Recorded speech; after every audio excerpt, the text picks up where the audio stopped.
Hi guys, it's Charmaine coming to you with Scrub and Bubbles, the bathroom grime fighter. Not only does it work in the bathroom, I find that I had a patch of dirt where plants had been sitting for like too long. And I use this to spray. I spray it, let it soak on there, and then I wipe it down, and I find it works miracles. So whether you're using it in the bathroom, you have a spot, I use it in the kitchen. If there's a spot that just grime, oil, dirt, it really picks it up. I am surprised that this product works as well as it does. I find that it works better than a lot of things.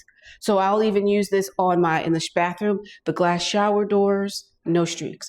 I use it on the porcelain sink, the porcelain toilet, the tile ceramic floor. I use it.